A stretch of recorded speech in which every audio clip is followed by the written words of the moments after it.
Hello, sir. I am Advocate Rudhira Patil, and I just wanted to. I am watching your reels and all the knowledge sessions on social media, and I'm really very much glad and feel so proud that you have visited in our city. Thank you. So my question is like, what drives you for this purpose, sir? This is first question, and second is, where do you get this aura, this positivity? We just wanted to know about it, sir. So if you believe people, I'm driven by popularity. And I'm motivated by publicity. I'm motivated by the sale of my books. I'm motivated by the money I get from China.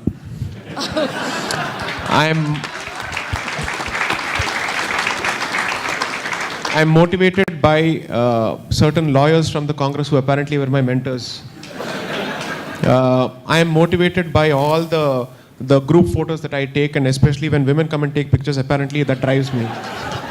So these are all the motivations. And since I'm an IP lawyer, I function on incentive. So this is my incentive. But the lie, this is the truth. Okay, so the lie is that I don't care for any of this. The absolute lie is that I don't care for any of this. Shefali ji knows how much I refuse to come. Yeah. Not and today, across the board, and not because I had a problem coming to Nashik. No, that's not the thing. The thing is, I said, I need to know what am I achieving from this in terms of value or impact.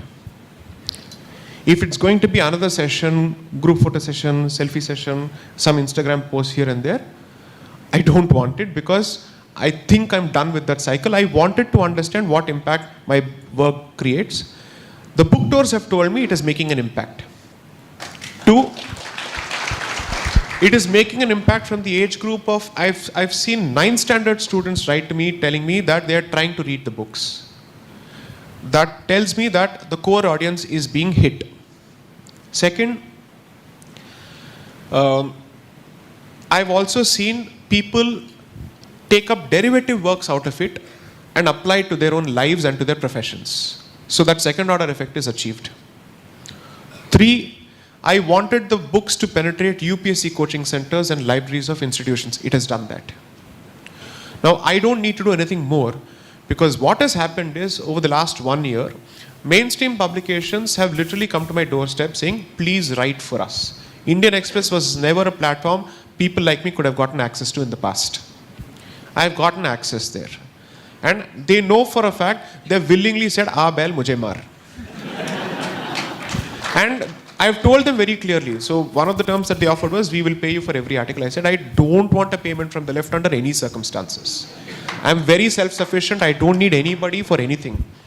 A lot of people also end up thinking that I'm some kind of a Jola chap who is going around asking for paisa de do, paisa de do. Nahi chahiye bhai. I have no reason for it at all. If Hindu code was not there, we would have been allowed to marry 3 people. I have the resources to marry 3 people and maintain them. So I don't want it. I'm abundantly clear about the fact that I have no need for money from anybody at all because it's an insult to a practicing lawyer to offer money. I'm very good at what I do. My professional ego is supreme. I don't need anything from anyone. So the reason why I'm being hyper-selective about these activities and why I think it's important is that as much as there is cause for positivity, there is equally a growing challenge. And I'm very clear about the fact that I can communicate some things in the manner that they need to be communicated without getting into trouble. I know the thin red line, and I know how to walk on that line. It's a matter of nature and nurture, both. So I know exactly how to do that. And when people like me speak or people like Vishnu speak, it gives confidence to youngsters, saying that he is not some old man who has nothing to lose who is talking about this. These people have actually put everything on the line. 2, I am not making any sacrifice whatsoever. Not one bit, except on my sleep and family time to some extent. But even that I have significantly cut down. Across the board, organizers know they will get a standard message from me because thanks to autocorrect, it knows what exactly I have to say. I say, Namaste, thank you for your kind invitation. However, I'm extremely occupied with my packed practice schedule and the writing schedule of the 3rd book. I will not be available until, initially it was February, now it has moved to April. That's it. They know they'll get a standard refusal now. Because if I don't see value in that engagement, I will not. The reason I have come here is for two reasons. Trayambakeshwar is here. Okay? And second, Maharashtra is a huge state and you can't define Maharashtra solely by Nagpur, Mumbai and Pune. It's important that there is more penetration here. So it made sense to actually visit another region of Maharashtra and to actually make an impact here because the surrounding places are very peaceful, right? So it's very important to come and make an impact here. So my motivation is very clear, which is try and keep the self at the background as much as possible. It's difficult. I am no sannyasi. I too have an ego. Contrary to popular perception, I am not a humble person at all. It just so happens that I know what are the limits of my knowledge and what are the limits of my ego, and I know who is good at what. I cede space. If somebody is better at something than me, I will agree with it. My ego will not come in the way of that acknowledgement. So the point is, the very purpose of these engagements is strategic, disruptive, surgical attacks, period. You get into the place, start a fire and get out of the place. When I go to campuses, the point of going to those campuses is to empower voices which have been silenced and say, start talking. Find the spine to start talking. If you don't have that, and if you're going to create a bhajan mandali or a kavali mandali out of my reels and make a cult out of me, forgive me, I'm not interested in that. I have no interest in becoming the head of another personality cult. 2, positivity. I've said this, dharmiks don't have the luxury of being pessimists. If this is the bottom of the bell curve, यहाँ से ऊपर ही जा सकते हैं और कहाँ जा सकते हैं, इससे बदतर कैसे हल हो सकता है? According to me, a verse of the 1947, क्योंकि तब तो एटलीस्ट आपके हाथ में तलवार हो सकता था, आप बात भी कर सकते हैं. अब आप ना बात कर सकते हैं ना आपके हाथ में तलवार हो सकता है. If people believe that the reality of 47 has changed, it's just an ongoing, let's say, reality, except its Ruprekha has changed. And the labels have changed. I've said this before, we don't need to believe in violence, but we certainly need to believe in the use of deterrent force and protect yourself. How many examples do you want across the country where the state has proved to be absolutely napunsak and impotent in protecting Hindus? So, this is no more an academic discussion. It is not a post-dinner katha kalakshepam. It's not. It's not a harikatha in a temple. Unfortunately, I hope harikathas in temple take up these issues. I hope that happens. So, I genuinely believe that it is imperative for people to speak. I am not saying I am here with some kind of messianic belief, but one of the very clear reasons, apart from other reasons for making the transition from engineering to law, was to make these serious disruptive public interventions. And so I will not give it up. I will just ask myself 3 questions. Is it coming at the expense of my professional time? Is it coming at the expense of my health? My family has compromised enough, and therefore how do I strike a balance? And 4, is the platform deserving of it, or does the platform deserve my support? That's it. Thank you. Please choose. I don't want to be accused myself, of that. Viraj Marathe. Ji. I am IT engineer. Just a small question. In that way, these Hindus are flatter under the umbrella of casteism. How you will going to tie these Hindus in one string? Just answer. I will expect answer will be in one line, or it will be a one word. Jati Dharma and Hindu Dharma are not antarvirodhi, and Jati Dharma doesn't require you to look down upon people. If you look down upon a profession, I've said this I think in several places, don't use the jibe puncture wala at anyone, because puncture walas don't belong to one particular community. Don't make fun of any profession. It's not correct. That reveals your elitist nature. Don't do it. As a civilization, we have respected people across the board. No society can function without the Shudras. The Shudra word is not a bad word. It's a proud word. It is the foundation of every civilization. If you read the second book, the opening portion of the second book contains verses from the Vedas specifically explaining how there are Varnashrama Dharma systems even within the Devas. Who is seen as the Brahmana, who is seen as the Kshatriya, who is seen as the Shudra. The earth is seen as the Shudra because it is the Shudra that provides for everyone. Okay? So first, take away the negative connotations associated with this word. That is where you remove this in your head. And two, the least that we can do when we speak of battling conversions and other things is that if someone from our community comes asking for monetary help, find a way to support that person until we have institutional structures such as temples to support these people. I'll give you a blunt example. If you really want to fight reservations, you can't fight reservations without a replacement. And the replacement, according to me, is temple money actually going into their education as opposed to going into the coffers of the government. Period.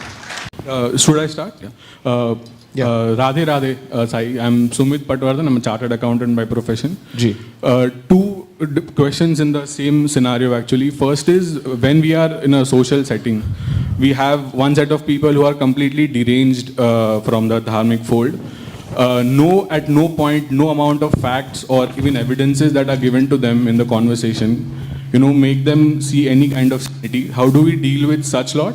And the second is when we are in a social setting with peoples of the Abrahamic faith, is it wiser or rather how exactly do we go on the offensive in trying to pick holes within what they are saying, which is actually very easy from a logical point of view, but is it wiser? Is it how exactly do we go about doing that? Because I think going on the offensive is also kind of essential. I don't think it makes sense to try and convince someone who's already formed an opinion. I don't waste my time doing that. I wait for history to prove itself. And with each passing day, with what is happening in the Middle East and other places, our case is only becoming stronger. So you don't need to do anything. You wait for them to embarrass themselves by defending even this. They will do that shamelessly. Let everybody watch it. In those moments, don't shut them up. Let them speak. Because they are making your case better than you could have ever, thanks to the defense of even the indefensible. That's one. Don't see your need to engage with them, to convince them, is not coming from a need to prove Dharma's point, but perhaps it's an ego investment. And I'm not talking about you in general. What I'm saying is, fight those battles where it is not just worth your time, where you know for a fact it's an impressionable fence sitter who is young, who doesn't know where to form an opinion. Intervene there. Those are the people who are actually open to understanding your point of view. Today the leftists cannot convince me fully, under no circumstances. Just as I can't convince them. So his investment or my investment in each other to try and convince the other is useless. Second, how do you make your point and still not attract any kind of attention? I think as Hindus who believe in the power of the tongue, the Vak is such an important aspect of our understanding of the sound and all that, and Shabda Pramana has such an important aspect. So please observe some sense of smartness in the way you engage on social media. You have to realize that the odds are stacked against you, so much so that nobody has the power today to prevent any kind of SDSJ kind of declarations against you.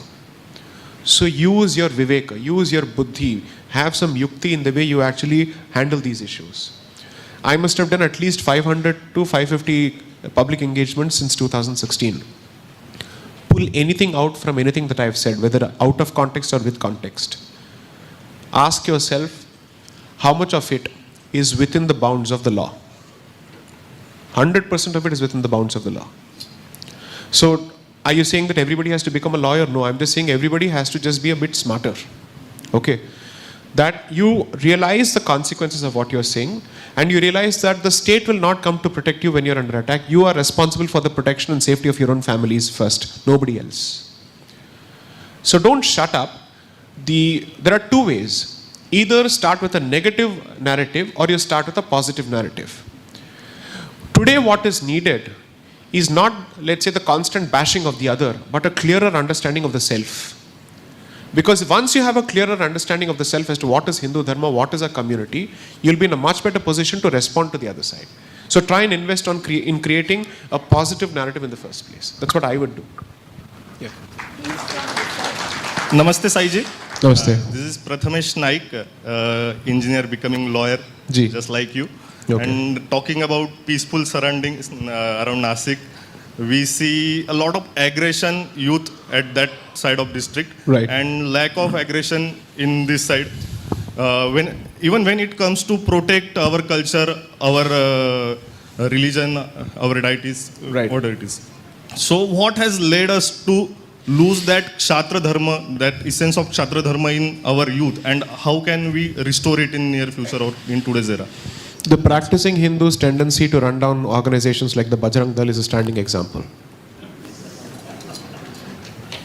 I don't see why you have to actually criticize these organizations. If you're saying, "Arey ye karte hain, wo karte hain," okay, you tell them how to be better. But you can't throw the baby out with the bathwater and say they shouldn't exist at all. You want them to be super sophisticated, super sensitive, super secular, super liberal, and also protect you on the ground. What are you expecting, man? Are they supermen? How do you deal with the person on the other side by being all of this? You need a certain degree of crudeness to be able to do what needs to be done. You won't do it, and you'll cast all your middle class expectations on that fellow also. Are? So the thing is, find a way to support these families. Find a way to give them employment so that they have the confidence that they're not fighting a lone battle. I would always say you only need clusters of these 3 or 4 people in every region. Ground activists, intellectuals to defend what they do, lawyers to defend them in court, and if possible, people from the establishment who have the guts and the conviction or maybe incentive to support you. The job is done. Everywhere the job is done.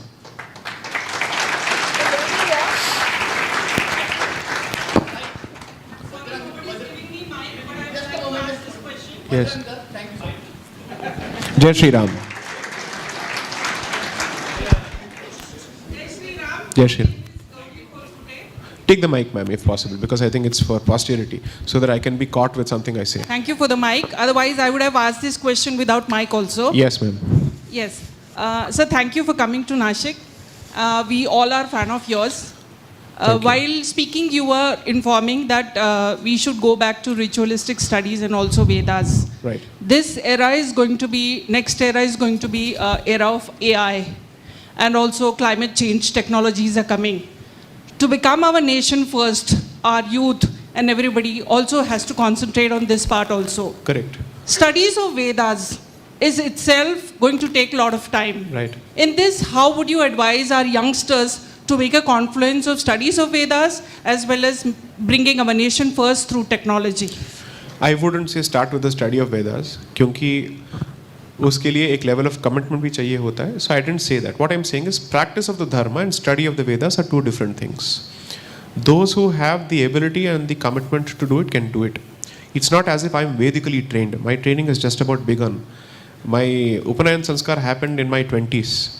And my study of the Vedas has started in my mid-30s. So where is the comparison? Most people finish at least 2 Vedas by this time. At least 2 shakhas are done by this time. So I'm also a latecomer. What is important is having your practice, which is your daily routine, which creates a certain sense of discipline, and you know exactly what is it that you're standing up for. Okay? That need not be the study of the Vedas. It can be creating a personal relationship with a particular deity, or being initiated into a particular kind of sadhana, whatever it may be. So if ultimately it is written in your destiny that you will go down the path of the study of Vedas, it can't be decided. Niyati mein hai to hai, wo apne aap ho jayega. That can't be changed. But the minimum that you can do in terms of free will exercise is basic commitment to a daily routine, which cannot or should not take more than 50-20 minutes. But the thing is, it should be a non-negotiable, so much so that just as you brush, just as you eat, it's part of what we call the Nitya Karma period. It has to be practiced, whatever it may be. That's it. And once again, thanks a lot, Sai, for coming here. I know, I really feel bad about the amount of travel that you had to do to come here. But the star of today's, let's say, engagement is the next person. Because of his active efforts, generational efforts. See, I can confidently say this without feeling an iota of shame because it's a conscious decision I've taken. I am in several senses part-timer when it comes to this cause. Okay? Vishnu has inherited a generational legacy of being a full-timer. In that sense, according to me, this is a new jati. Okay. So first they started with Ramji, now they are going to Krishnaji. और बीच में शिव जी भी आ गए.